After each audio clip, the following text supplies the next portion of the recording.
teaches that you have to be Brahmana.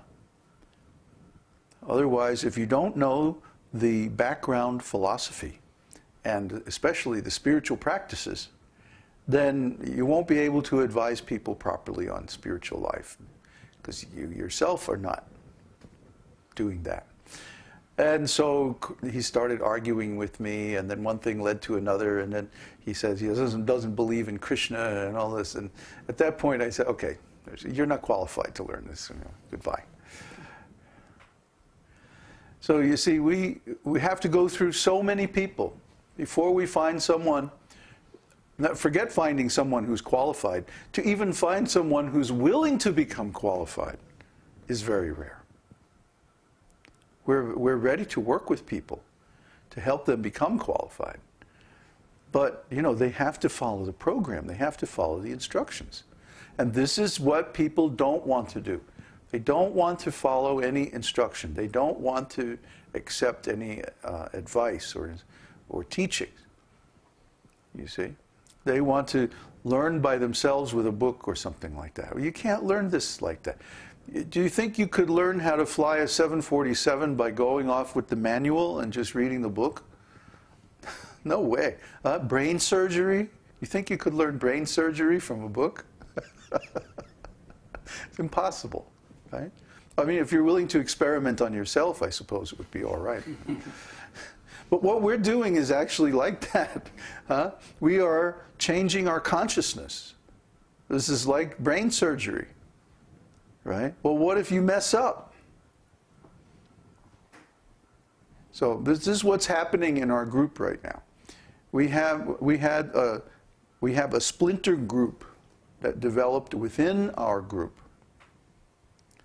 and one or two devotees, they used our network to set up their own network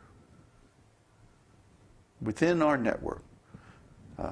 They got everybody's email, and they, you know, built up some kind of relationship with some of our students. And then at a certain point, they started preaching a separatist philosophy, that you can take shelter of Srila Prabhupada without taking shelter of a contemporary spiritual master. So if you want to do that, that's fine, but form your own group. Don't try to subvert our group, because we don't accept that philosophy, actually. Our philosophy is you have to take shelter of the current representative in the chain of disciplic lineage. If Srila Prabhupada had taught that, oh, you don't have to take initiation from me, you can take initiation from Srila Bhaktisiddhanta. But he didn't teach that. And some people say that Srila Prabhupada created Ritvik acharyas. Well, yes, it's a fact. Srila Prabhupada used Ritvik acharyas to perform initiation ceremonies. The term Ritvik appears something like 35 times in Śrīmad-Bhāgavatam alone. So it's a very well-known idea. And the idea is that a priest performs a ceremony or sacrifice on behalf of another person. That person is considered a superior person. And he gives the order that you perform this ceremony on my behalf. And then the priest goes and he does all the necessary. But I went through all the Vedas.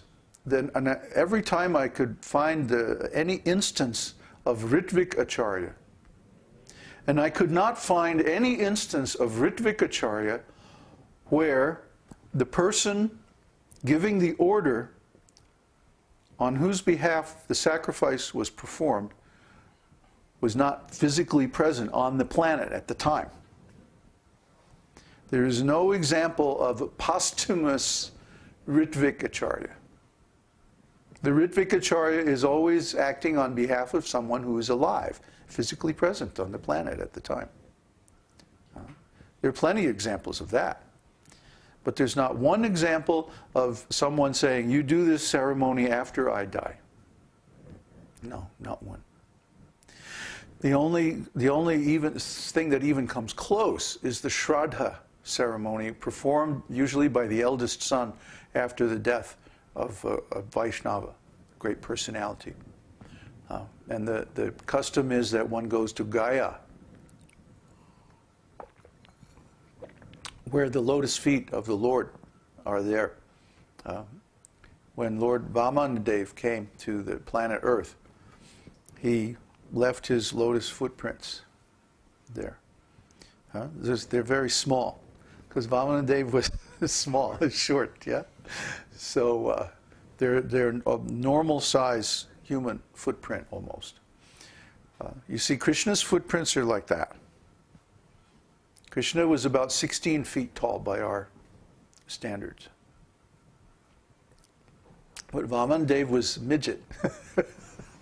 So his footprints are small. So anyway, you go there and then you offer prasadam, you offer food, and then you offer the remnants of the offering to Vishnu to the departed ancestor. And this is called Shraddha. So this is the closest thing to any kind of posthumous ceremony. Generally speaking, when somebody is dead and gone in Vedic society, that's the end of it. It's like it's between them and Krishna at that time. The Shraddha ceremony is the only thing that I know of, the only instance. The other instance is when a devotee becomes a perfectly pure devotee, that certain number of generations in the past and future of their family are automatically liberated. Yeah. Yeah, so if one person in a family becomes a pure devotee, then so many generations, there's various different numbers, 5, 10, 15, 16 in the case of Prahlad. I guess it depends on the grade of the pure devotee and like that. So I can't find any instance where this Ritvik philosophy is borne out in the Vedas.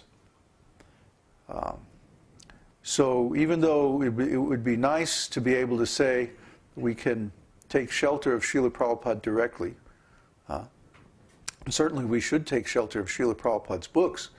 Srila Prabhupada wrote his books to last 10,000 years, and they will last 10,000 years. That was his intention. So we should. He has given the definitive statement of Vaishnava philosophy for this age of Kali Yuga. So that doesn't mean that we should approach him for initiation. How can we approach him for initiation when he's not physically present? He can't give us any particular personal instruction.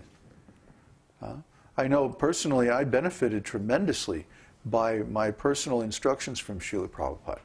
For example, Srila Prabhupada instructed me to write.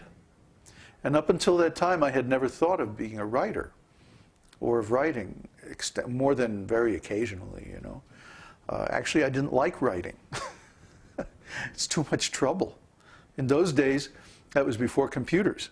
If you wanted to write something, you had to use a typewriter, and then that means every time you made some changes, you had to retype the whole thing. So I never wrote more than a couple of pages, maybe for school a couple of times, but that's it, when I had to. Anyway, I sent Srila Prabhupada some essays, and he wrote me back and said, oh, this is very nicely written. So simply read our books and then express the same thoughts in your own words. This will be very nice preaching. Up until that time, I hadn't thought about writing, preaching by writing. I thought I was going to preach by music. But, of course, Srila Prabhupada was a great writer. So if he wants, he can empower someone, one of his disciples, to write. So I took this up and followed his order. And by this writing, I became a professional writer, which I had never dreamed of doing, being a professional writer. And for 25 years, I made my living as a professional writer. And even now, I'm getting residuals and pension and everything from that work. So it's been a blessing from Srila Prabhupada. But that was just the practice. Like Hemingway says, you take your first million words and throw them away. Well, I took my first million words and sold them. Now the real writing is going. And the real writing, of course, is my books, especially Vedanta Sutra. After finishing Vedanta Sutra, I felt like, I'm complete. This writing business is finished. Because I know that Srila Prabhupada wanted an edition of Vedanta Sutra, but none of his disciples had managed to even complete a translation of Vedanta Sutra, what to speak of a nice commentary. So I had to take whatever fragments of translation that I could find, and then use different sources to compile a complete translation and commentary. I used the commentary by Vishwanath Chakravarti Thakur and the Govinda Bhashya.